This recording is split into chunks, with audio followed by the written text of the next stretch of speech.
Oh my gosh, Midas Letter RAW. We're back after a long week of trials and tribulations, travels through the deepest, darkest parts of Los Angeles, California. Weather good in LA? It poured like crazy on Tuesday and Wednesday, like rain like cats, dogs. It was like Vancouver, and it was cold. No drought there this year? No drought this year. And then Wednesday morning, let's see, Wednesday was wet as well. Thursday was a gorgeous day. You were thirsty on Thursday? I was not. I actually refrained from drinking, except we did drink one bottle of 1976 Cune Rioja Grand Reserva. And that's, would that be Spanish? That's Spanish. Spanish as Spanish is. Ooh. Si, senor. Where was this, grown in California? No, this is from Spain, Ed. That's a joke. That's a joke. That's a joke. Anyways, and we, so we visited, we made some great interviews with some very illustrious personages down there. And essentially moved the whole cannabis puck a little further down the ice. In that, we are officially YouTube partners now. We're going to be broadcasting, or rather live streaming, from YouTube studios around the world throughout the rest of this year. And those studios are in Los Angeles, New York, Toronto, London, Berlin, Paris, Tokyo, Dubai, Mumbai, and Rio de Janeiro. 10 studios. So, 10. Yes, it's going to be a lot of travel. We're going to be very tired. Very tired. Anyways, today, you notice we started 5 minutes later. You know why that is? Daylight savings time started again on Sunday. And I didn't notice until just like, I said, what do you mean it's time to start the show? It's 2 o'clock. I said, no, it's 3 o'clock because daylight savings time has happened. What do you think of daylight savings time, Ed? You know, it's a mental construct. It's a what? A mental construct. Yeah, a waste of time. Is that what you said?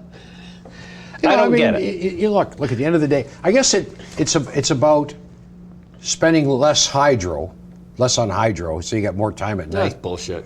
I don't You know what? Coming up today on this show, this very show here, we're going to. News nurse Ricky Gerwitz is not here. News nurse James West is here. I'm going to read the news. 3:20, Todd Harrison is going to join us for an extended conversation about what's going on in the cannabis space in America, the spread and the proliferation of CBD companies. Ben Smith is going to join us at 3:35 for a conversation about what is moving our cannabis market favorites around. And then at 3:50, 4 o'clock, market close. 4:10, we're going to have Ed has an interview with Kenneth Holmes, who's the CEO of New Carolin Gold Corp. Yes, we're having yet another mining company. Ed, Boeing stock fell, plummeted, dropped, bounced. It plummeted this morning. You know why? What? Let's put the why. Yeah. Because I think one of their new model planes. The Boeing 737 MAX 8, second time in a row this plane has crashed moments after takeoff for no explicable reason in perfectly fine weather. Air Canada and WestJet have both said that they're not grounding their MAX 8s, that they have full confidence in the aircraft.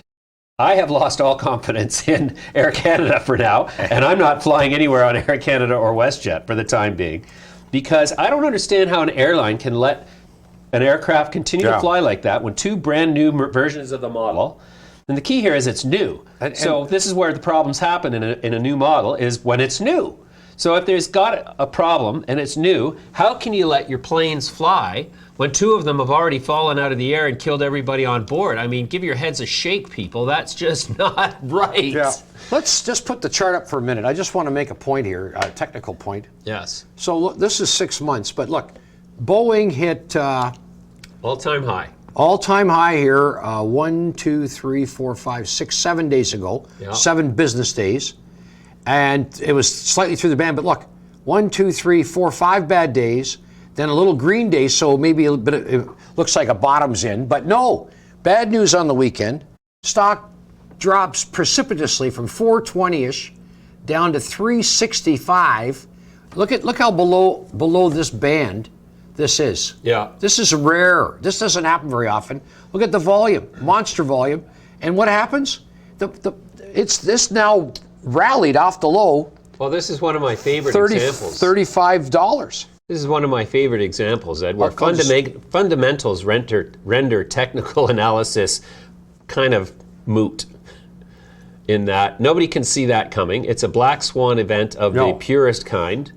No. And the fact that two have done this now is extremely disturbing. The fact that there are so many airlines flying MAX 8s with no intention to ground them until we figure out what's going on here is extremely disturbing. Should we be shorting those airlines? Well, look. You could have got up this morning and said, all right, this is a short. The thing opens at 370.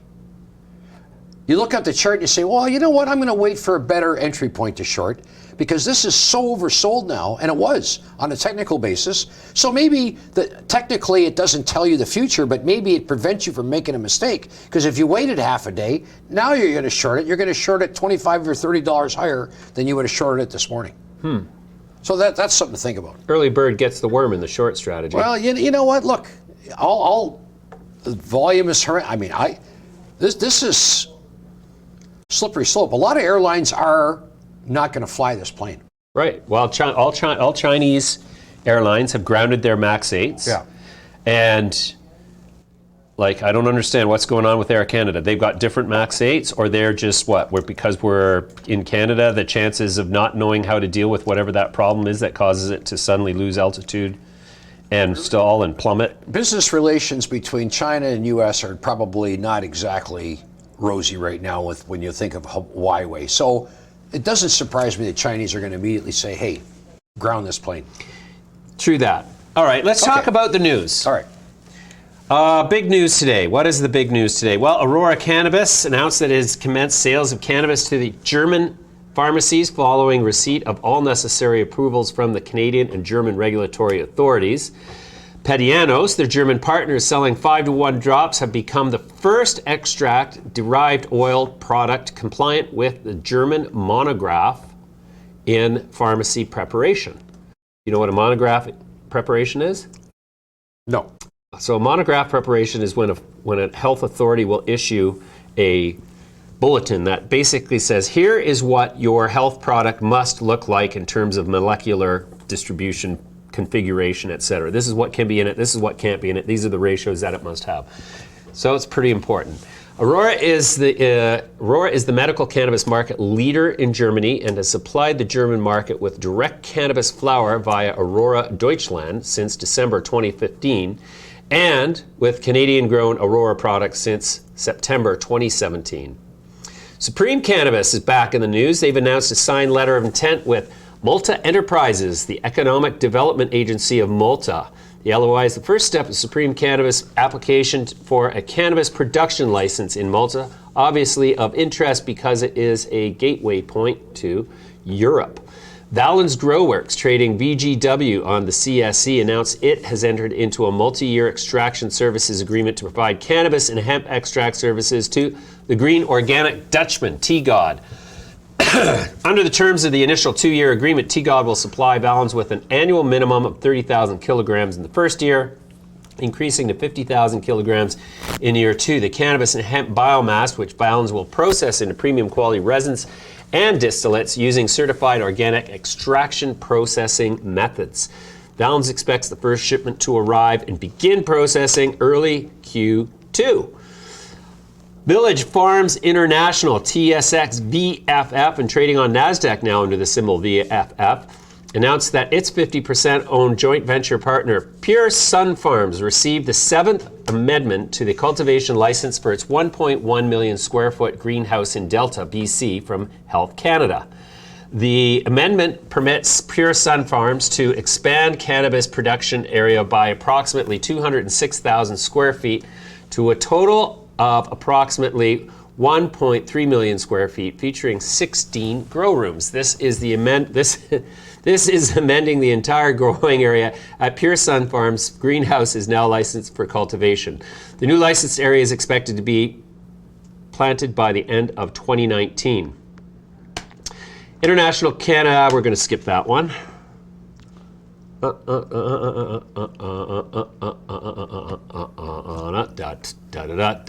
Okay, 48 North Cannabis announced that its wholly owned subsidiary Good and Green, a licensed cannabis producer under the Cannabis Act, received its standard processing license from Health Canada on March the 8th. 48 North's second processing license from Health Canada and helps 48 North's ability to launch next generation cannabis products for retail sale in the fall of 2019. Obviously, an indication and implication of the imminent allowance of food and beverages in Canada. October 19th. Or 17th. October 17, 2019. Wait a minute now. What? October 17, 2019. 17. This is almost, we just need an 18 in there and we got a 4 in a row. 17, 18, 19. 20. Good point, Ed. There you go. Yeah.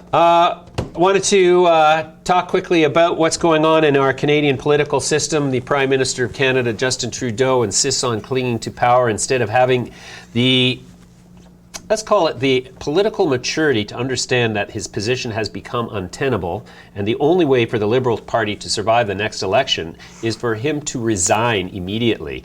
Failing that, I think the Liberal Party should mount whatever sort of campaign they can to get him and his cronies guilty of trying to develop or deploy a two-tier justice system in America by compromising the rule of law.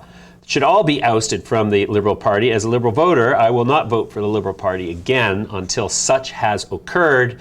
And other than that... Just curious, would you vote for another party or would you just abstain now? Well, they're all a bunch of losers if you ask me. I would have to choose the lesser of the evils, I guess. Mm-hmm. Is the bottom line. But, you know, we can't have a government that's trying to undermine the rule of law and using the excuse that all the other OECD countries like the United States and the UK offer deferred prosecutions to corporate criminality is not an excuse. That's rather a grasping of the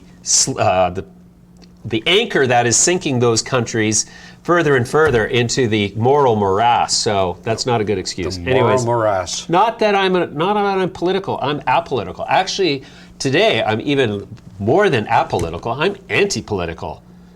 Well, apolitical suggests you don't have a view, kind of. Well, I do have a view. Anti is more... Exactly. Yeah. Like an atheist says there is no God, whereas an agnostic is sort of like a-religious, right? He says, I don't know. Irreligious. Well... Religiosus. Religulous. Anyways, joining us now via Skype is Todd Harrison. Todd Harrison with CB1 Capital. Todd, how are you today? Hey, James. What's going on down there? Not too much. It's Monday. The sun's out, so you got that going for us. Markets are up. That's good, too. Yeah, well, actually, the weather's risen above zero and the wind has stopped howling. So, you know, going to stick around, maybe go outside even. Todd, what's going on in U.S. capital cannabis markets? I think the main thing that has kind of given everybody pause here is Owen Bennett's at Jefferies downgrading of his Tilray outlook. And he's basing that on what? Well, I mean, listen, Tilray, we've spoken about it plenty on your show. I mean, it's a little... it's out of place versus some of the other comparables that are trading in much better multiples in our view. And we've talked about it, I think, for the last year, whether that's CanTrust or Organigram, both of which we own, Village Farms even though that's getting a little nosebleed up here. You know, those are our Canadian plays. You know, Tilray has just never really done it for us. But the bigger news, I think, today is the Harvest Health and Recreation takeover of Verano, creating the biggest U.S. multi-state operator, at least for today. So that, I think, is what's putting a focus on U.S. operators. Huh. Okay, so give me the rundown on that. We haven't even looked at that today because we've been messing around in our YouTube studio in Toronto. Say that again. Harvest Cannabis took over who? Harvest Health and Recreation. HARV is the ticker. They took over Verano, which was a privately held MSO, and now they have evidently the largest footprint in the U.S., overtaking, I believe it was acreage. But all moving parts, in our opinion, of sort of the fangification of U.S. cannabis. We think out of all of these will emerge the 4 or 5 winners, the Facebook, Amazon, Netflix, Googles of the cannabis cycle for the U.S. players. Wow. Great. So are you a buyer or holder of HARV or Verano?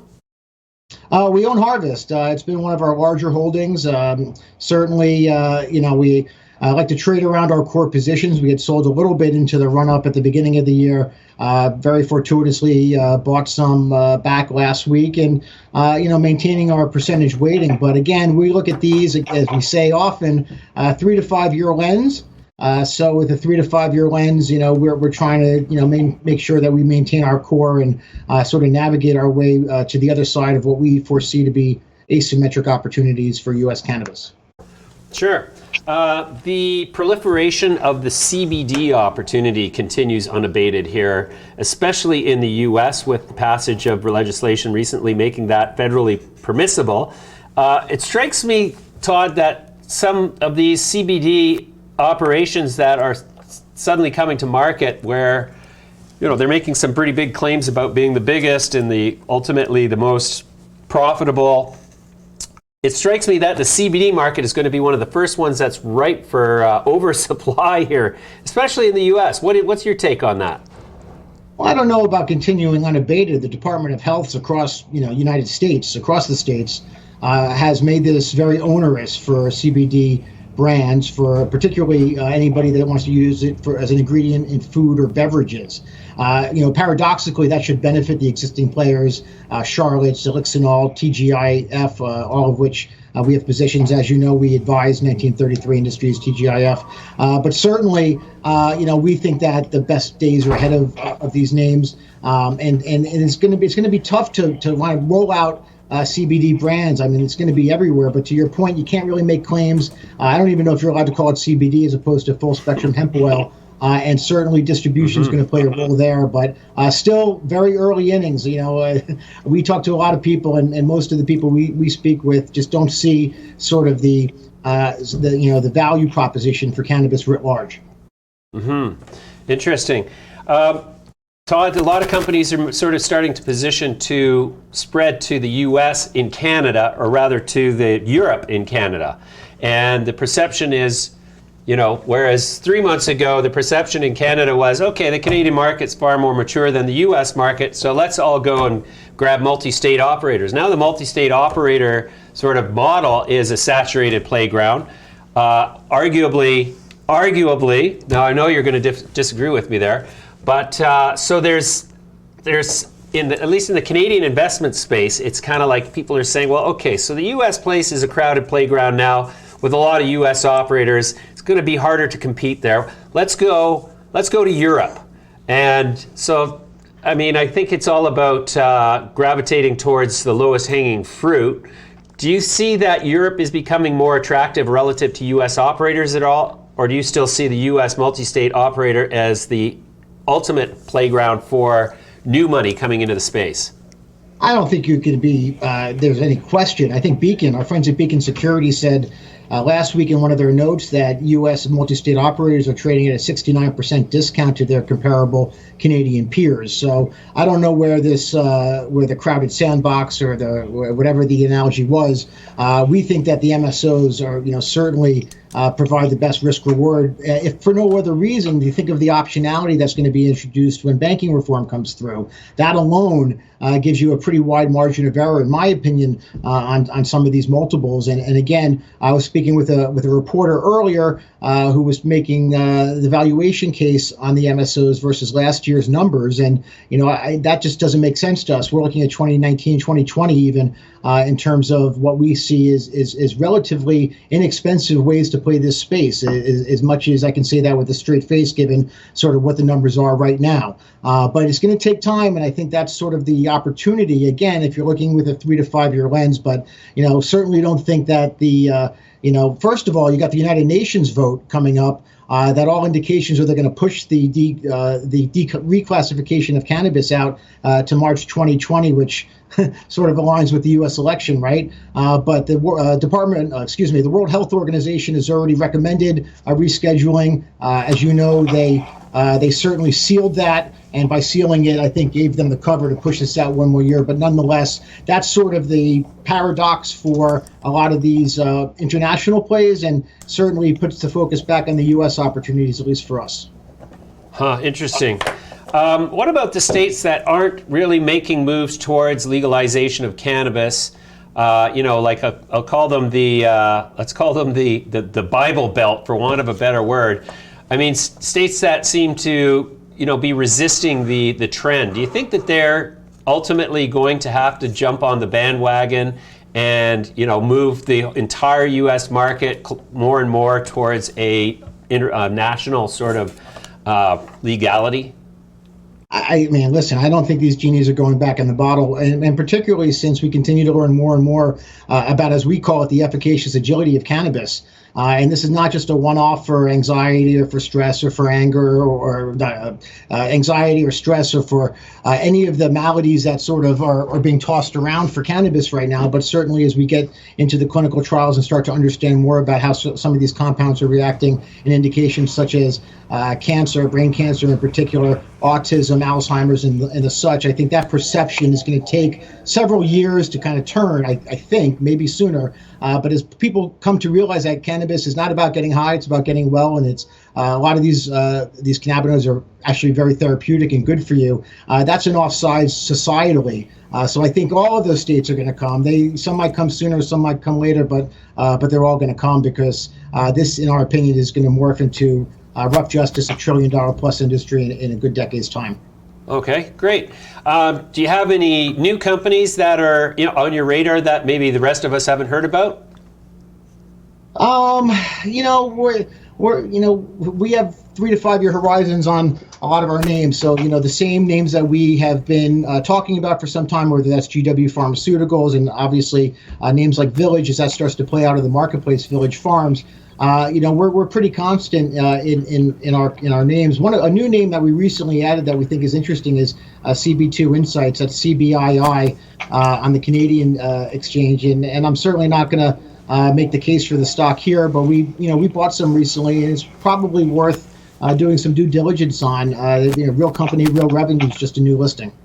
Yeah, you bet. I've noticed that there's an increasing number. So CB2. Started off as an investment company that was deploying capital into some of the names that it liked, that it gravitated towards.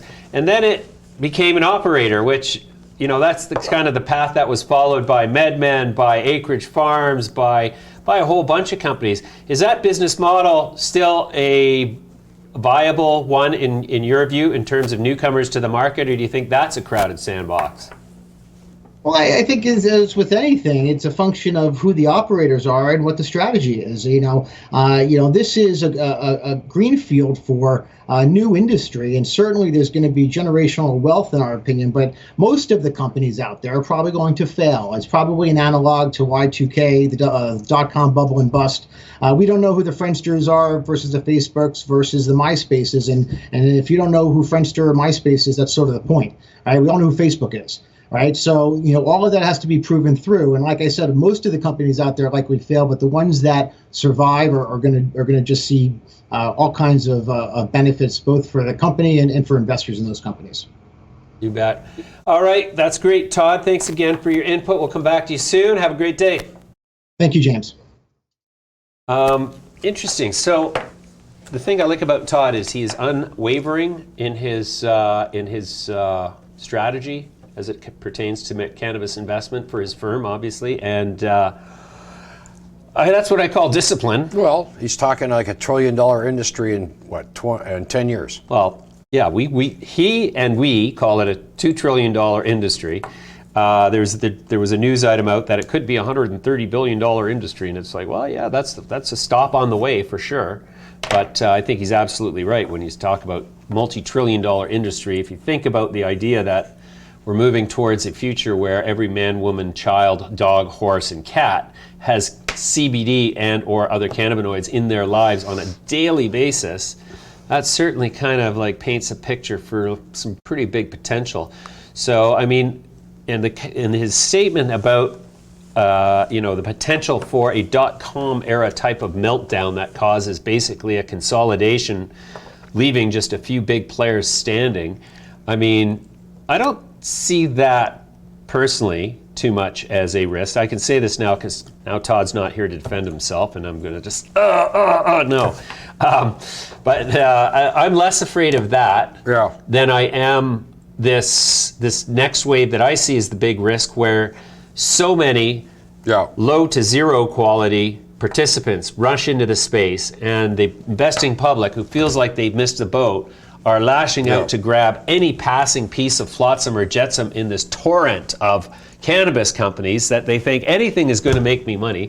And that's where the market's certainly going to get revalued to the downside, because once you've got a significant percentage of the players, though being the least sophisticated, arguably, having had a bad experience, well, that starts to revalue the whole sector. 100 years ago, apparently, or 120 years ago, there was 100 or 200 automobile companies, and only 3 or 4 remained. And I mean, we're talking different time frames here, but you know, maybe it's just part of the business cycle where companies get swallowed up. I mean, it doesn't mean that they fail, but this guy over here says, I'm going to grab this company. And before you know it, there's a handful left because they can't resist. Well, okay, I can see that in cars. Cars is a sophisticated product. I mean, you can't just say, I'm going to build a car today. I'm going to go to Home Depot and grab some parts. I'm going to make a car. You can't do that. Cannabis is more like beer. Any monkey can brew beer. Well, there's been a lot of microbreweries. Well, that's just it. Yeah. Consolidation has actually catalyzed a new industry of craft breweries, because craft breweries become the feedstock for the brand portfolio of the larger companies. And then again, it depends on what time frame, right? What time frame are we talking? Are we talking 10 years, 30 years, 50 years? I don't know. I don't think you and I have to worry about the 50-year window. No. Maybe even the 30-year window might be a stretch. Maybe a 10-year window. It could be a 10-minute window for all we know. Well, it'll be interesting. But there's companies right now that aren't participating in this. Like we've seen, there's a good half dozen to a dozen that I've noticed that are sort of defying gravity in a time when a lot of others are doing nothing. Yeah. So which ones have you been looking at that are defying gravity? Well, you know, we mentioned 48 North. Yes. Got it right. Yeah. We mentioned Century 21. Century 21? No, CXXI. CB2 Insights. CXII. CXII? Yeah, CB2 Insights. CB2 Insights? Yeah, that's are you... CXXI is 21, the XXI, and C is the Century, isn't it? Am I mistaken? Let's just take a look. That's a good idea. Let's see here. Pulling up a chart. Okay. A lot of them have similar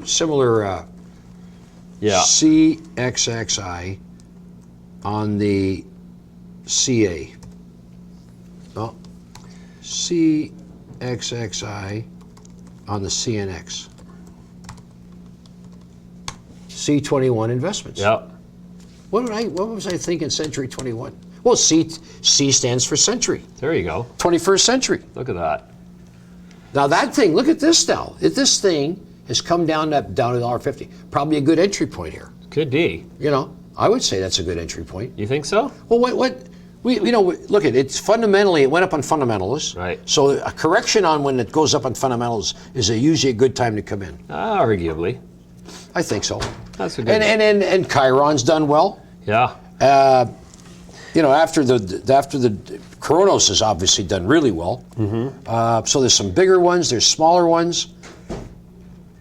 Recently we saw, I can't remember, CANN, but that's had a pullback now. That's moved from, 20, 30 cents all the way to 55, 57. Yeah. And now it's pulled back to 45, 44. Well, let's see what our indexes are doing here. I'm looking at the Midas Letter Large Cap Index. All companies trading above 500 million is up 100 points, almost 1% to 10,673. The Small Cap Index is up 3%. 3%. The Small Cap Index. That's companies between 100 and 500 million. And the venture index is up 1.6%, and the CSE index is up 1.47%. Now those are some pretty impressive. That's an up day, no matter how you slice it. Tilray is now below 70 at 69.95. Yeah. And FSD Pharma, still in the large cap section, amazingly enough, is down 2 cents to 24.5 cents. Kronos Growth is now down to 27.97 after touching a high of $30 a share last week. That's pretty. What did that peak out at? Around 32? Did that get as high as 32? Well, I'll pull up a chart there, Ed, and you tell me. But I'll tell you what we have to do. Let's go look at our audience on YouTube and see who's there and say hello, shall we? Let's say hello to our peeps, man. Peeps, man. Yeah. The Kronos. I got the Kronos chart here. Look at this. Just saying. Faye Smith is here. Hello, Faye. Peak out at around 32. Jake got claws, crop infrastructure. We've tried them. They never respond, so they've had their chance. J&G, we're listening to these guys. Raging Rick, C21. They've only been on your show twice over the past month. You forgot already. Yes, Raging Rick, a little bit senile here. Sorry. We have a lot of companies with C as their symbol on the show. And you know what? It's coincidental that cannabis starts with C. And it doesn't help that we talk to 40 CEOs every week. I don't know how you keep track. I don't anymore. You do. I don't. It's getting impossible. I do. Nika Domi is here. Mind your wealth. Hello, Nika. Great to see you. Let's see. N. Remember N? I remember N. Hello, N. That's a good one. Troy Smith is here. FSD. Hope everyone knows there is a possible class action lawsuit against FSD Pharma. That might be explaining their relatively poor performance. No, there's one that took off like a rocket ship. Yeah. A lot of shares outstanding. Still is a based on what I look. Again, it's sort of drifting. You know, you want like to say, hey, nothing unusual going on there, but we've heard some rumors about their facility in Coburg. Rumors. You've heard a rumor? What rumor have you heard, Ed? Well, I've heard it from you. No, we don't track in rumors. Richie Rich wants to know. Hello, Rich. Geez, when are you going to be on the show? Never mind Bruce Linton. Richie Rich wants to know when Bruce Linton's going to be back on the show. And the reality there is, Rich, is whenever we call Bruce comes on the show. Should we have Bruce on this week or next week? Sure. Okay, I'm going to give Bruce a call today. We'll find out for you there, Rich, and we'll get him on the show. But you come on the show too, man. Like, get your ass over here. Never mind that. Come with us to California and do our show there. Let's see. ENW dries the weed for TGOD and Tilray. That's talking about N-Wave. N-Wife. There's a great symbol. See, here's the problem. Why don't I pull my computer up? Yeah, you got it so far away you can't read it. Somebody made my whole computer image smaller, and that's why I've been squinting like mad at it. You can change that. Heinrich Sjoblom is here. Hello, Heinrich. Good to see you. Ivan Black. Great to see you. Troy Smith, as always. Reaper Al Joint. Awesome, brother. Good to see you there, too. Rosie Cheeks. Is that a fresh name? I can't remember. JT. Make JT famous. JT, you are hereby famous. Yeah. Matt Bradshaw wants to know, when does Ed start his new role as Sunnyvale Trailer Park Supervisor? Sunnyvale... Was that a joke from last week? I don't even know. I don't even know what Sunnyvale Trailer Park is. But I have to... Sunnyvale Trailer Park, it sounds implications. Is that like the Daisy Hill Puppy Farm? 2 trailer park girls go around the outside. Or the Shady Junction Retirement Home? Let's see. Any news from GLH? GLH. That was Golden Leaf? Golden Leaf, GLH. Somebody is asking, Ann is saying the news on Juju is that it is poo-poo. Okay, we're going to refresh our, when will the Ontario retail make a move? That's a good question. Boy, lots of you know, Richie Rich, Trailer Park Boys. I went by a Oh, the Trailer Park Boys. That's the Trailer Park Boys Trailer Park. Okay, so I want to, someone actually, John Dudney suggested that I take over for Mr. Leahy, who had his untimely demise. They thought I'd be a good... Who's Mr. Leahy? Mr. Leahy's the gentleman that was always inebriated. On Trailer Park Boys? On Trailer Park Boys. It's a perfect fit for you. I think... Yeah, I don't have to. I don't have to act. You don't. You called me this weekend, as a matter of fact, didn't you, Ed? And I said, "What's going on?" You said, "Well, I've had some beer and I just smoked a big joint."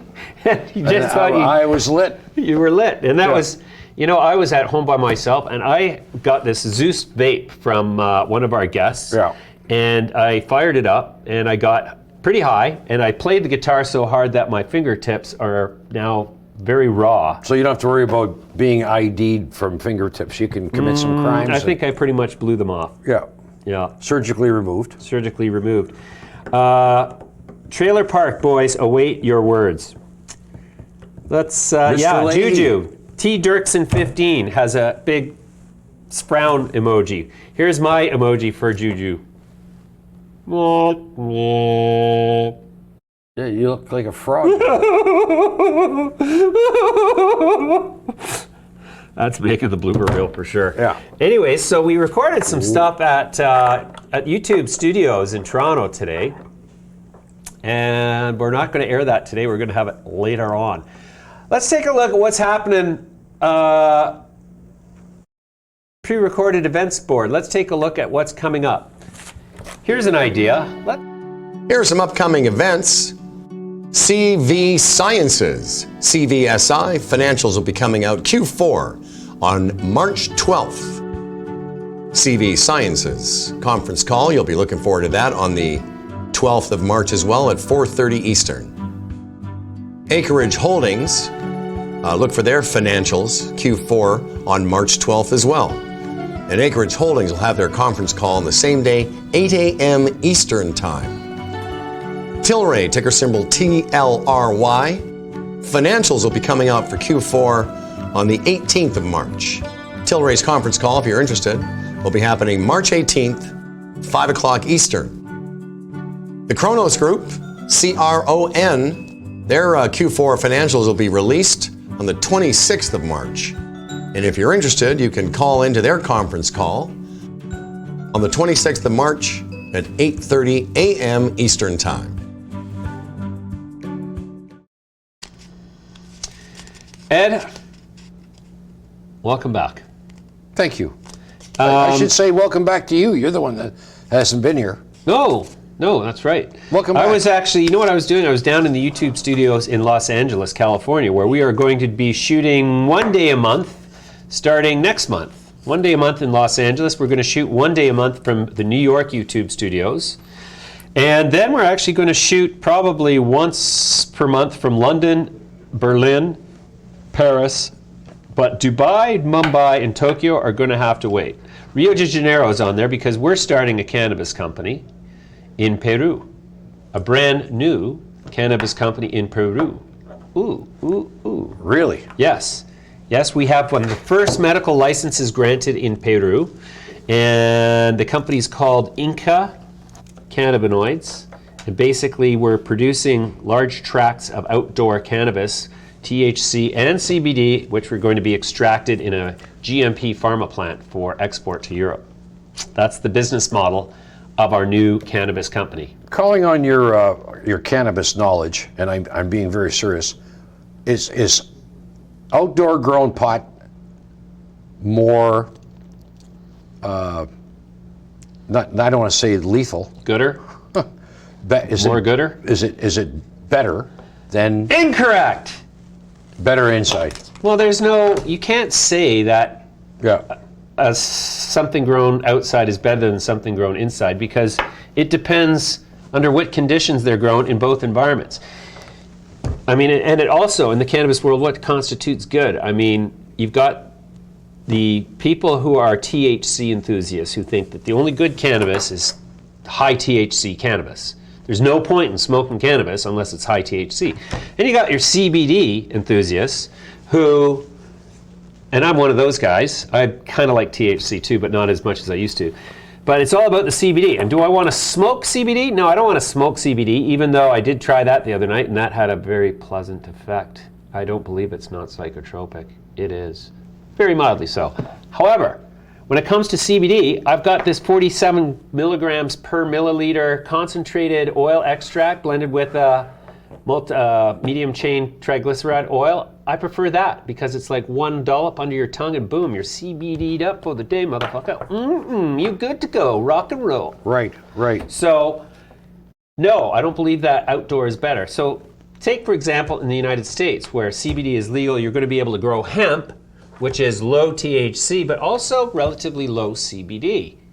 And that's where you're allowed to create CBD products from. In Peru, we're going to grow one strain that is hemp dominant, so it has twice the CBD of the THC. So when it comes to the cost per unit of output of a CBD concentrate or extract, you've got to start with the highest percentage content of CBD in the plant material. So if you're going to use hemp as an input for a CBD extract, guess what? You're growing 3 times as much hemp as you are a normal cannabis plant that just is a high CBD yielder.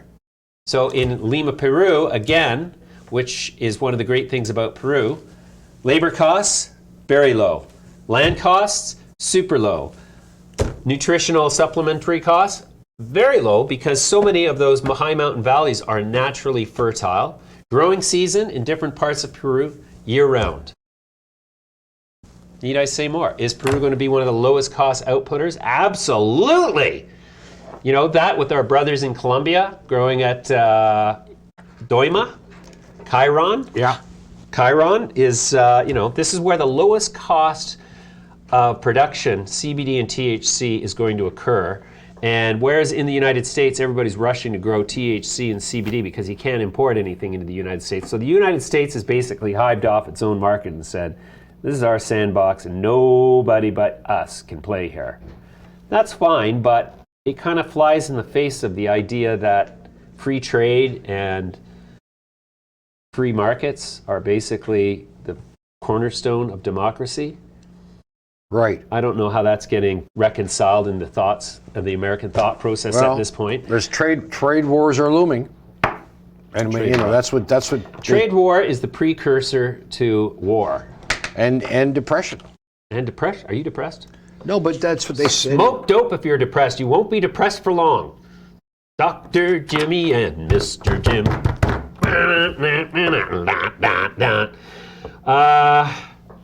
Let's see. Tony Stark apparently CBD and THC work better when combined. Well, duh. Yeah. So THC. Oh, Tony Stark. Tony Stark. That's interesting. That's actually that's the guy the son who played Tony Stark in the what's that movie with the guy RoboCop. in the suit? No, not RoboCop. Similar. No, not similar. Yeah, he had a. No, he's badass. Tony Stark. What was the show? Audience, tell us, please. We're apparently out to lunch here. Tony Stark was played by Charlie Sheen. No, not Charlie. Was it Charlie Sheen? No, it wasn't Charlie Sheen. It was. It was one of those Brat Pack kids. Anyway, somebody's going to tell us here. Who played Tony Stark in the Captain America? I think it was. Oh, Mr. Green Thumbs 420 says, "Can I come work with you at Inca, James?" Mr. Green Thumbs, you can come and work with us at Inca Cannabinoids if you can pass the test. And what's the test, you might ask? Can't tell you right yet. But I hope you're... That's it. What? What was his name? Danny? Robert Downey Jr., thank you from the control room. What was the name of the movie? Iron Man. Ray W. is there. Yes. Iron Man. Iron Man says N. He's on the ball. Zach Martin, Iron Man. Absolutely correct. Jonathan G. said Robert Downey. Look at it. We're getting rained upon here. Getting rained upon with all this intel now. Shit. Yes, Iron Man.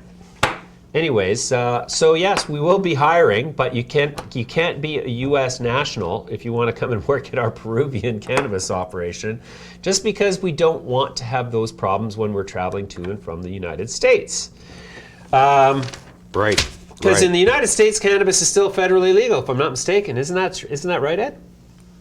You know, when you come into the Canadian Customs now, if you're coming on a flight from the United States, actually, if you come from a flight anywhere, one of the things you have to hit on the little re-entry screen when you stick your passport in is, Are you or anyone else in your party in possession of any cannabinoids? I saw that. I was like, wait a second, let me get this straight. I'm flying back to the country where cannabis is legal for both recreational and medical purposes from coast to coast, north to south, east to west, northwest to southeast, and you're asking me if I'm bringing cannabinoids? Like, what the fuck would I do that for?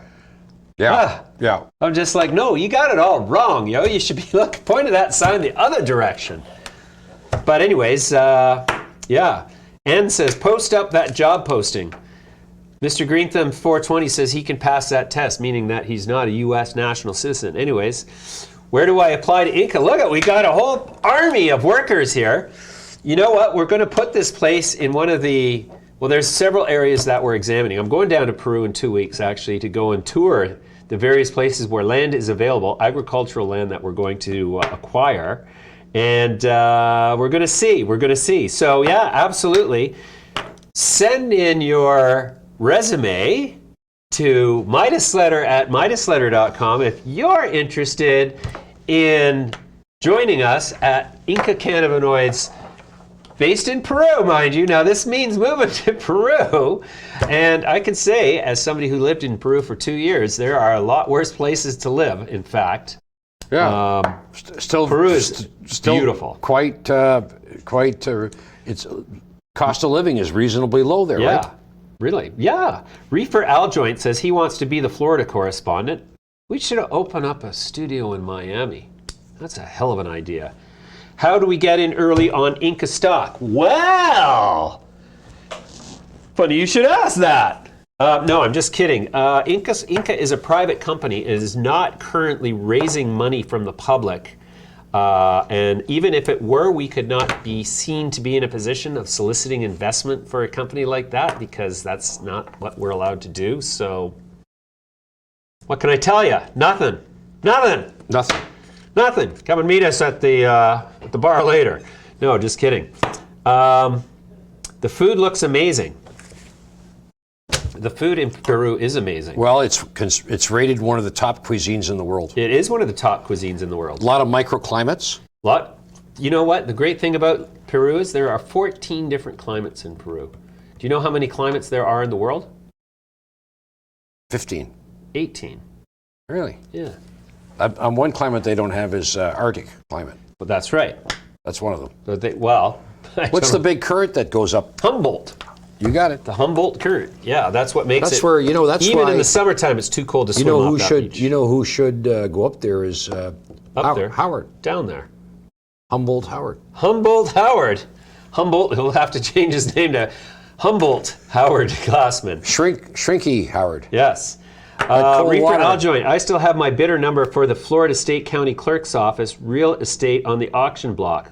This is interesting, Reefer Al. I'm going to be in Miami in, I don't know, I'm probably going to stop in Miami for 5 days on my way down to Lima because I got some business to do there. So, Reefer Al, let us talk. Send me an email, MidasLetter at MidasLetter.com. One strain in every climate is N's idea. Yeah. Actually, we are going to be discussing our genetics are being developed by a famous genetic company that I can't actually disclose publicly yet because we don't have a signed agreement. But let's just say when you see who is going to be supplying the genetics for our CBD dominant strain and our THC dominant strain, you will be pleasantly surprised. Really? Yes. But anyways, we'll keep that company under wraps. We expect that company will be a publicly traded entity probably by some time, I'm going to say next year. So in the meantime, if you're an accredited investor, according to the rules, you can send me an email because we are acquainted through this very platform, and we will be having some opportunities for accredited investors who are our associates and friends. I think that's legal, isn't it? You know what? I don't know what's legal. What the hell is legal anymore, anyways? Everything like Elon Musk goes on Twitter and says, "I'm taking this company private. I've got the financing, and I'm going to do it at $450 a share." Like, okay, if that's not manipulation, I don't know what is. Does he get busted? Well, he had to pay a pretty big fine. He did? Yeah. For Elon Musk, what's a big fine? Was it $1 billion? Because that No. would be, that might sting a little. If it wasn't $1 billion, then it's not even relevant. And paying a fine for a corporation, like, he didn't pay it, the corporation did. That's why this deferred prosecution bullshit that the Liberals are trying to stuff down our throats here in Canada ain't gonna fly, not on my watch. You know what? You come in with nothing and you leave with nothing. That's all I know. Well, I'll differ with you in two things, Ed. You leave with exactly as much love as you created while you were here. Right. A, and you leave with your integrity or without your integrity. Which chances are, if you leave without it, right, you lost it long before that final Nobody moment. can take your integrity away from you. Only you can take it from yourself. Musk and Tesla, according to the voice of God, were both fined $20. 20 million each. 20 million. Let's see. Does that hurt for Tesla? Did that hurt for Elon Musk? No. Hardly a fine. Come on, get real, people. Got a slap on the wrist. Slap on the wrist like that, Edward. Don't do it again. Motherfuckers getting away with bullshit. Jesus, I'm sick of this bullshit. Are you sick of this bullshit? Make a comment if you're sick of this bullshit. Well, look at Ed, are you sick of the bullshit yet? I'm sick of the bullshit. John Stewart was sick of the bullshit. Is he? Remember? No. He used to say, if you smell it, call it. You smell it, call it. Well, remember, I'm going to implore you to remember, when we first started our audio podcast back in 2014?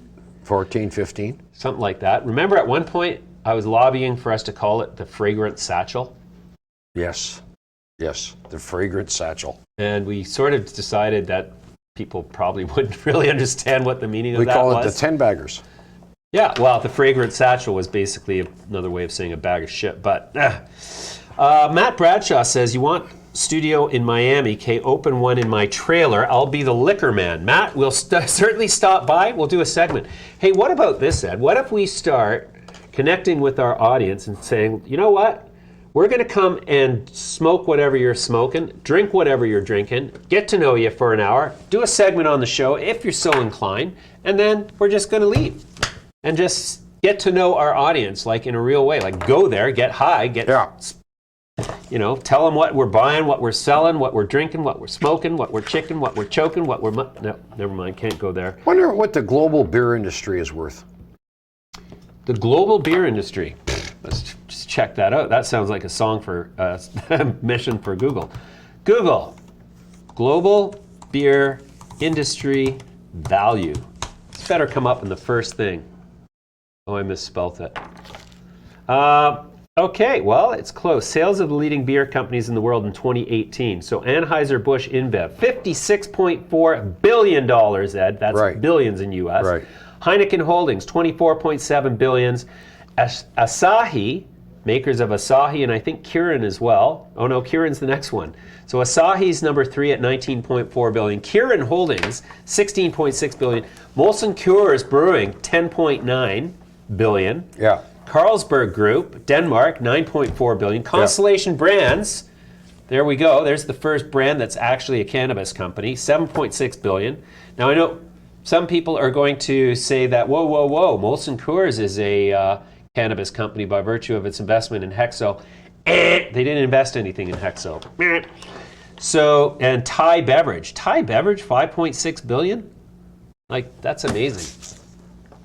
Yeah. So combined, 56 and 24, let's call it 80 and 20, 116, 126, 135, 143, 152 billion, 153 billion rounding around there. And that's, you know, and there's a lot of other countries that aren't even in there. Countries. But a lot of brands. Yeah, so I'm just talking about $1 trillion cannabis market versus, you know. Well, this is the thing. What is the cannabis market worth right now?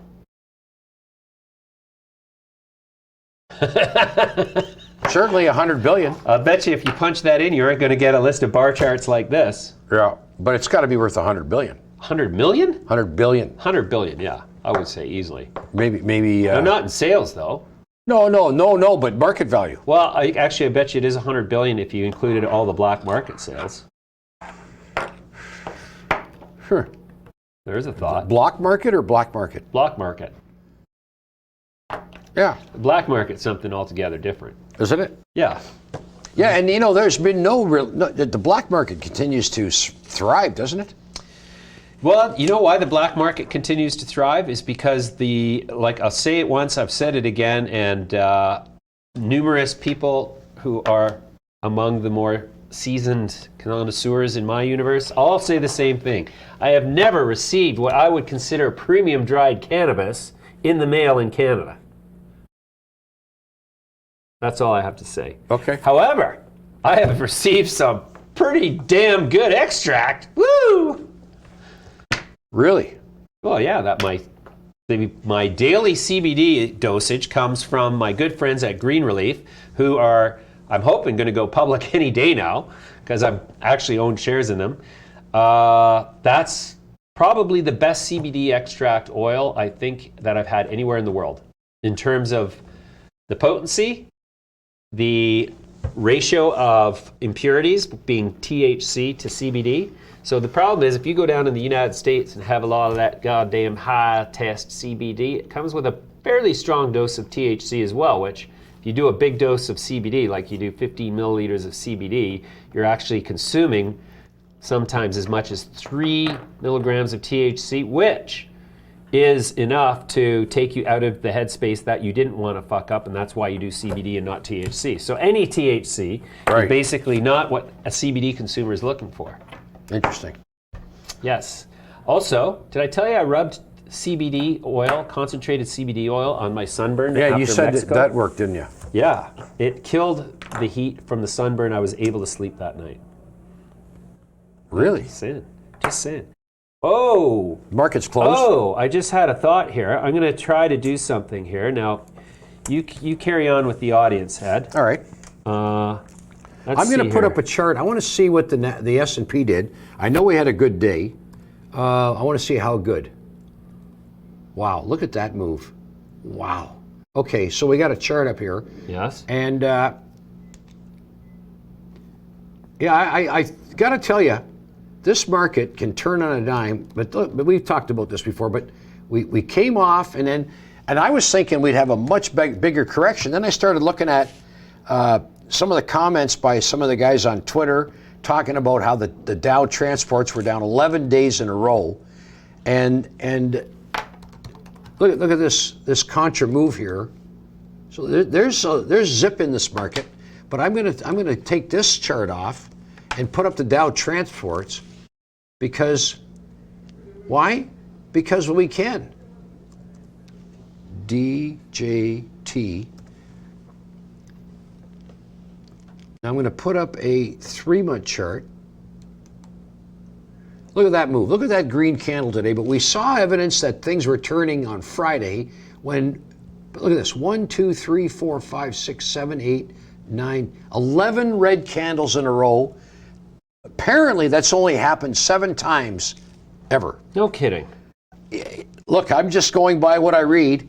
And today, you know, we went through the Bollinger Band, which is always an extreme move, and a contra move. So let's see where this carries. But and you know, on a day when I got to believe Boeing's in the Dow Jones transports, and Boeing got hammered. So this may be a lot more of a move than we think. So there. Boeing. So there. What about the S&P? The S&P had a big positive day. Really? We just talked about that. Did we? Yeah, well, you were busy on your... Here I am with my NDI. See, the whole idea of multitasking, I don't think it's really a case of multitasking. I think it's like you're paying attention to doing one thing while you're pretending to be able to pay attention to do other things, which you can't do because you're multitasking. Right. Good point. Not bad, eh? Good point. Damn it, I'm trying to bring up my full face, but... All right, let's have an interview now. Ed, why don't you talk to Ken Holmes from the mining company? Yeah. Carolin Gold. This is a company with a large land position in British Columbia, close to Vancouver, close to Hope. If you're enjoying the show, subscribe to Midas Letter on YouTube so you stay up to date on everything investment. Joining me now, Kenneth Holmes, CEO of Carolin Gold Corp. And we're talking about the Ladner Gold Project here in British Columbia. Exactly. And this is a big chunk of land. It's 144 square kilometers, 28 kilometers long, straddling a major deep crustal fault. And one of the interesting features is we're only 18 kilometers out of Hope, BC, and just over an hour from Vancouver. So we're really here, we're talking about tons of infrastructure, tons of, this is going to make it a lot cheaper to put this thing into production. Yeah, back into production, because it was in production in the early 80s. Yeah. The Coquihalla Highway actually runs right across part of our property. The portion of the property that contains the mine that was in production is only 6 kilometers up the mountain from that. Short run for power. We don't even have to build a camp because the staff would live in Hope. We've got 4 or 5 kilometers of underground development that gets us down access to the deposits. We wouldn't have to spend huge on that.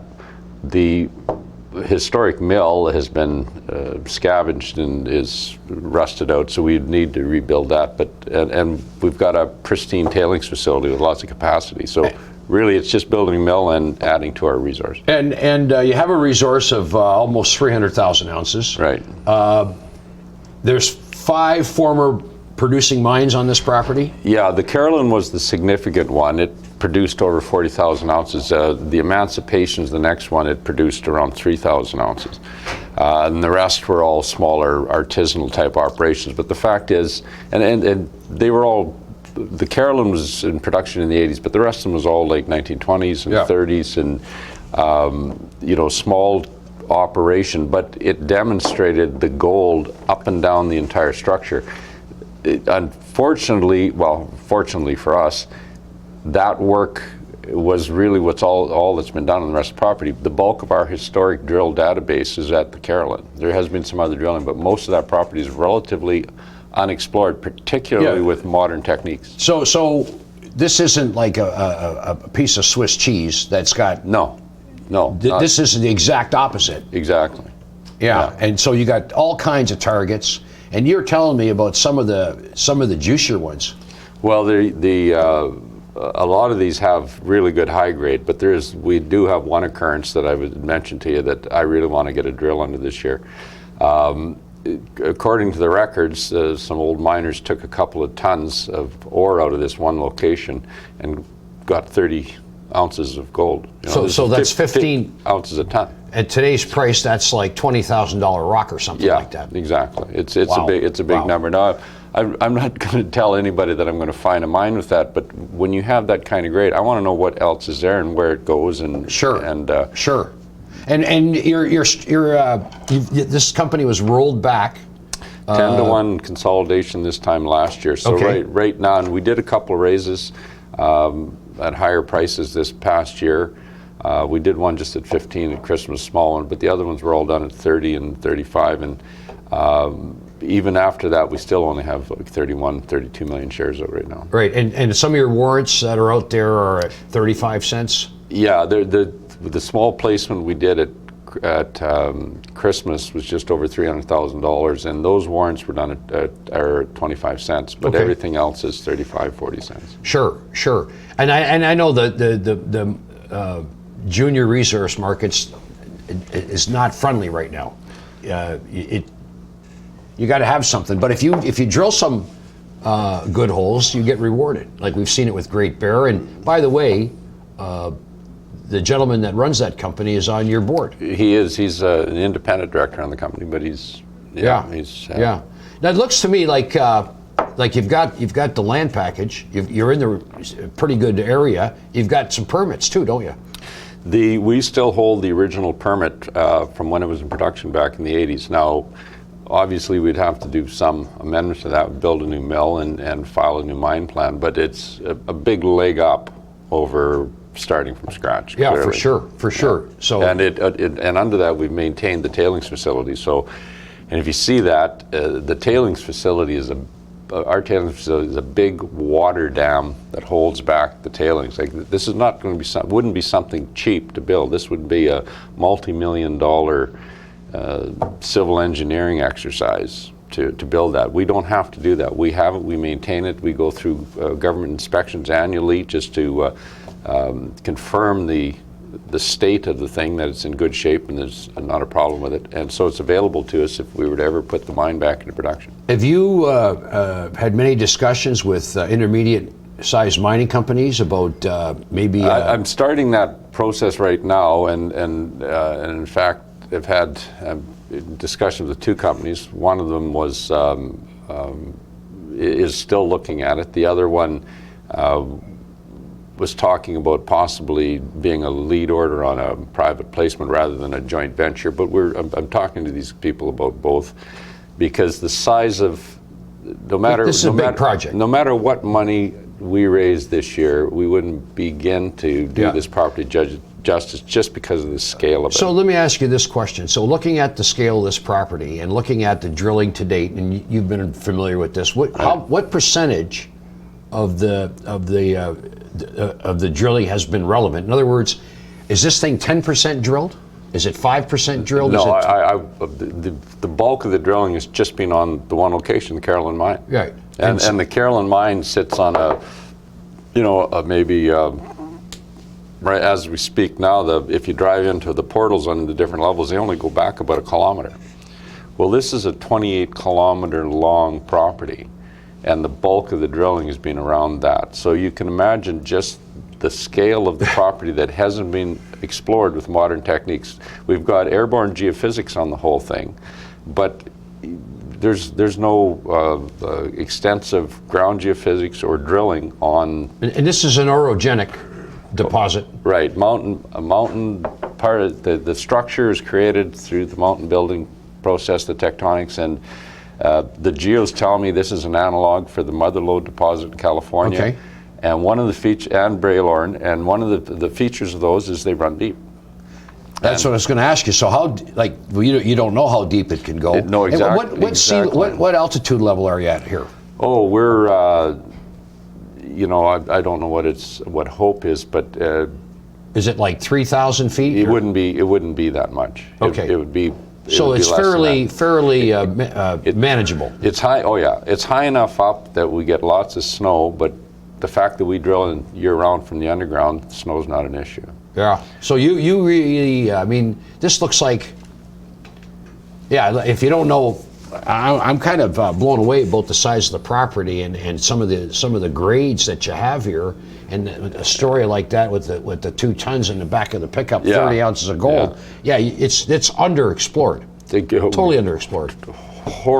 Wholly underexplored. Yeah. So the ticker is LAD, Ladner Gold Project, New Carolin Gold, and do you have any major shareholders? We have by default a significant European bank as a shareholder, because they had lent money to a couple of previous owners and wound up with their interest in the property, and we acquired it from them for stock.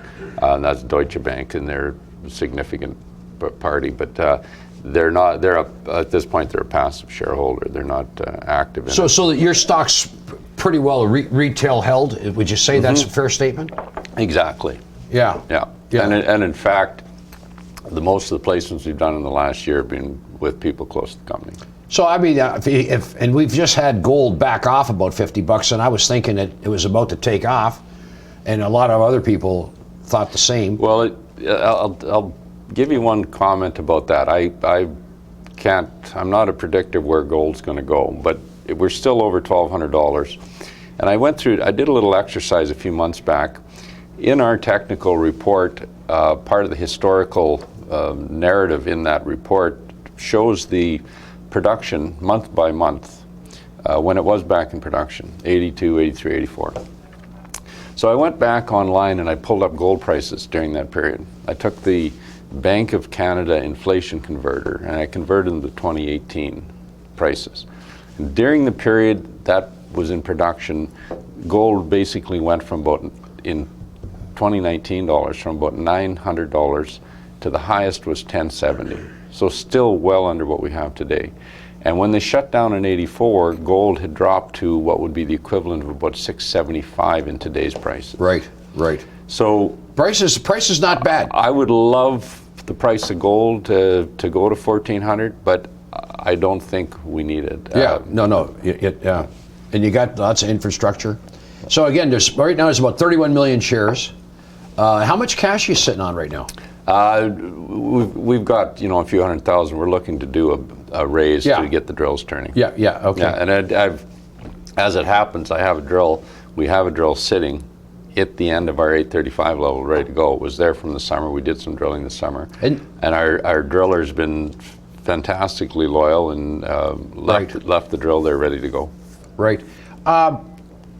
Okay. Anything else you want to add? No, that's you've touched the basic. Yeah. The basic story of this project is it's a district scale land package that's wholly it's a major camp. Yeah, wholly underexplored, and we're not starting from scratch. We've got a resource, and we've got permitting, and you've got a lot of known gold on the whole thing. That's potential. Okay. Yeah. LAD is the ticker. New Carolin Gold. Let's watch this one.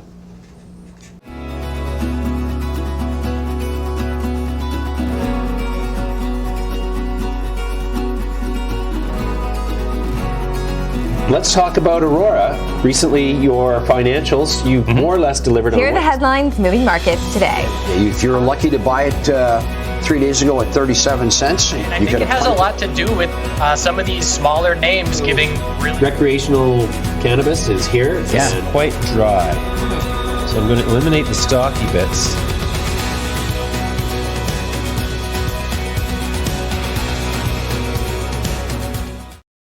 Did you see that interstitial, Ed? Whew. That was the best yet. Is that some kind of glacial formation? Interstitial? No, I don't know. Glacial formation, interstitial. Yeah. Sounds like it. Well, arguably, there can be an interstitial form of almost anything that moves. There you go. Glacier. Yeah. Anyways, great reaction to the Inca cannabis news. Like, oh my gosh, can you imagine? Here's our tagline. You can't get, it doesn't, no, sorry. The tagline is, can't get much higher than this, with the image of Machu Picchu. Have you been to Machu Picchu? That's fucking high. Have you ever been high at Machu Picchu? That's as high as it gets. It was pretty high in the Andes, though. Well, and it's a power place on Earth. Yeah, it's pretty high in the Andes. It's at 3,300 meters. Is it 3,300? No, I think it's 33,000. No, it's not that high. It's not that high. No kidding. Just kidding. Seriously. No, the cool thing is when you go to Cusco is at 3,400 meters. So if you go to 3,400 meters straight from sea level and you're not used to it, you feel like shit because you have essentially oxygen starvation going on. You have a headache, you're sluggish, you're lethargic. Yeah. You don't feel like doing anything. And then, so the way to do Machu Picchu is when you go to Peru, go straight to Aguas Calientes, which is the town at the bottom of Machu Picchu, and it's at 2,400 meters, but it's right on the edge of where, on the other side of Machu Picchu starts the jungle. And so you've got this flood of highly oxygenated air coming down into the valley, the Urubamba Valley, where... Did you see George there? George of the Jungle? You said... Remember the cartoon George of the Jungle? Anyways, I'll talk to you. That was pretty funny, you gotta admit. Come on. No. Thumbs up? Everybody with thumbs up, say so. Control room guy.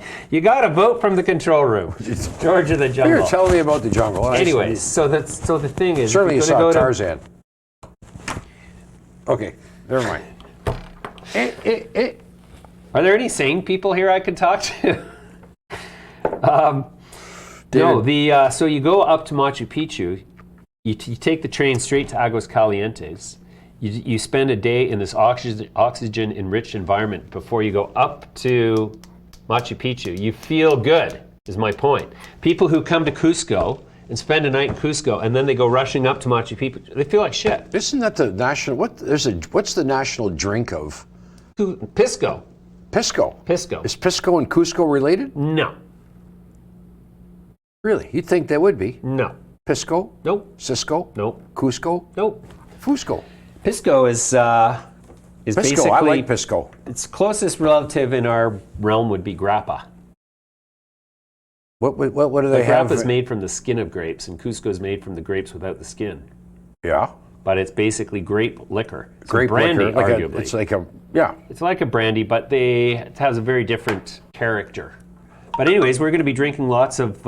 Is that you or me? Oh, this is... well, I can't really take... Yes, you can. I would take this call right now if we weren't doing the show, but I'm pretty sure this gentleman would not want me to mention him on the show. Right. And so we're just going to not take that call and call him back at the end of the show in 9 minutes. That was funny. But yeah, so the bottom line is we're going to be looking at various areas. So the idea is... Tell me if you think this is a good business model. So we're going to grow 5,000 hectares outdoor of high CBD, like we're talking probably 12 to 18% CBD. Yes. Cannabis, not hemp, cannabis. And then on a separate plot, we're going to grow high THC cannabis. And in the middle of them, there's going to be a GMP pharma extraction facility, EU GMP pharma extraction facility, where we are going to extract the product from both crops for export to Europe as pharma and food grade cannabinoids. What's GMP? I always thought it was the investment firm, but it's not the investment firm. Griffiths McBurney. No, it's not, is it? It's definitely not. Though it could be. Actually, we should get Gene to start a GMP Cannabis Corp. We'd have to change the name. We'd have to change the name. No, they wouldn't have to. They wouldn't have to. Think they'd invest? Yep. Maybe. They'd raise some money. That Bought could deal. be. Bought deal. Anyways, Ed, let's take a look at what happened in the cannabis space today generally. I am going to pull up, since I finally got my... NSD? LSD. My LSD is kicking in, and so I think I'm ready to do some serious analysis here. The LSD is kicking in so bad that I'm starting to see trails off of the Firefox logo, which is kind of weird. MidasLetter.com/cannabis here. All right. Now, second part of this exercise is I am oft reminded by our illustrious people in the cannabis world. You see me? Firefox, here we go.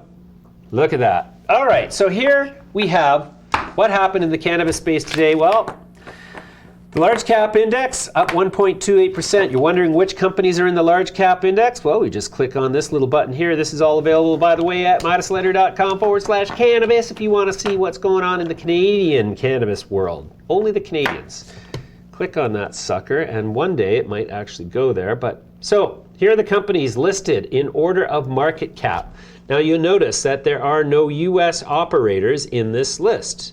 And that's because we've maintained the Canadian index as a purely Canadian thing. We're about to change all that. We're going to change these to global. So these will be different at the beginning of Q2. So this is ordered in terms of market cap. If you want to see what's happening in terms of performance, best performer today, Green Growth Brands, is up 10.2%, closed at $5.40. Change of 50 cents a share to the good side. CNSX Holdings, $11.79, up a further 5.93%. Boy, that stock's been on fire. Oxley Cannabis Group still sucking hind tit down there below $1, but up 3 cents, but 4.1%. Yeah. Green, the TGOD, Green Organic Dutchman, up 3.2%, 14 cents to 4.40. Hexo up 18 cents rather, 2.5% to 7.41. And Aurora Cannabis tacked on 2.4% or 25 cents to close at 10.62. Now, who are the losers in the large cap index? Well, you just click that little button up there. Kronos Group shed 4% or $1.15, closed at 28 bucks. TerraSend lost 9 cents. That's barely even qualifies as a loss. And that's what's happening in the large cap index. Now we'll go back one screen and let's see what's happening. Let's go look at the smallest cap index now, which is the CSE index. Now here you will find US listed companies. Green Thumb Industries, 1731. These are by market cap. So the biggest company by market cap that we're tracking here, looks like, why is Oh, there's a couple 10%ers there. Valens Growth. And Acreage Farms is not on here. That's Green missing. and Green Growth Brands, they're up 10%. There's a couple 10%ers up there. Well, let's go to the Chum Holdings. Chris Bogart's operation out there in Vancouver, who's had a $20 million investment from Aurora, closed up 13 cents to 69 cents. I bet you there's a press release coming somewhere in there. Belgravia International, well, that looks like a shell. Lead Cannabis, 25 cents. Empower Clinics, okay, Clinics, got that, up 2 cents to 13 cents. Liberty Leaf Holdings, okay, that is not Liberty Health Sciences, so don't get excited if you're a Liberty Health Sciences shareholder. That's Liberty Leaf Holdings. Don't even know who they are. Benchmark Botanics, 37 cents. Valens GroWorks tacked on 28 cents, up to 98. Who was it that put a $4 target on Valens GroWorks recently? Was it Beacon Securities? Not sure. It was one of those guys, or was it? That was another. You know, when you were talking about some of the smaller ones that are moving independent of the pack. Yeah. Valens G. Yeah. You know. Yeah. Well, Valens is seems to be becoming the world's extractor here in Canada, and even now with they got to deal with. When you Tilray. say a statement like that, do you think that makes them a legitimate candidate to be taken out? Yeah, I think it does. Absolutely. I mean, what that tells me, if so many companies, You're not saying anything that's you know, like you don't know what you're talking about here. well, it's an attractive takeout target for a company that envisions producing consumer packaged goods that use cannabinoids as ingredients, because one of the factors in extracting is if you can't extract quantity at a consistent rate, then you have no predictable input for your consumer packaged goods, and you're basically on a short fuse to self-destruction. So yeah, and also, if you look at how many companies out there are hanging their shingle out as extractors, and how many of them are closing, slamming deals in like this, Valens Grow, left, right, and center? Not too many. So Valens Grow seems to be onto something. In fact, we better give Valens Grow a call about our Peru operation. What does Valens? I mean, is there that's not a word that you hear very often. VAL, is that short for Valencia or something like that? No, Valens quotient or Valens. Oh, that's hilarious. Now, if you punch in Valens, that's all that comes up is Valens GroWorks. Very interesting. Is it? Yeah. Oh. Well, you know, we continue to see some seesaw action in this sector. You know, the HMMJ was up a bit. The CGOC was up a bit. Yeah. I look at both those ETFs. I don't think you can call the CGOC an ETF. Why not? Well, because they don't call it an Oh ETF. no, they're an investment fund, more or less, that trades publicly. Why not? Yeah. Well, so how many personalities do you have? Because 17,040. I just asked a question, and one of your personalities said, "Why not?" And then your other personalities answered it. No. I thought that was very, very There you go. interesting. Very telling. Yeah. Insanity rules. Insanity. Mr. IR. Green Thumbs 420 just sent his resume to us. Well, I will be taking the time to read it, and what can I say? We'll be in touch. Reaper Al is in Orlando. Would you read no it on- KHRN on that list. Ooh, what list is that? There's KHRN on our list for showsies. KHRN could become a partner to the Inca cannabinoids in short order. In fact, one could argue that we're building it for takeout by an entity like that. But you have to wait and see. Well, you know what? I know what time it is, don't you? It's time to rock and roll. It's up to you. Ed, we started somebody late. is asking you to describe quantum physics and how the flux capacitor works. Well, I'm going to save that one for another. Nikki Domi says there's a Valens conservation area by Hamilton, Ontario. Is But that a fact? Valens was first put on the map in Vancouver. And Well, there's the term valence in chemistry, right? yeah. What does that mean? Something to do with chemistry. I think I'd rather hear you describe the flux capacitor technology. Do you know what the flux capacitor is? No, I think it's the flux capacitor. The flux capacitor is the technology that drove the time machine in Back to the Future, wasn't it? Is that a statement of flux? That's flucked up. That's super flucked up. Jesus. Yeah. I got to tell you, we're seeing a lot of action here. Yeah. Now, are we going to have one of these sell in May and go away years, do you think? I think we are. Really? Yes. Well, because you look at the cannabis market basically tacked on 60%, 50% in value. Yeah.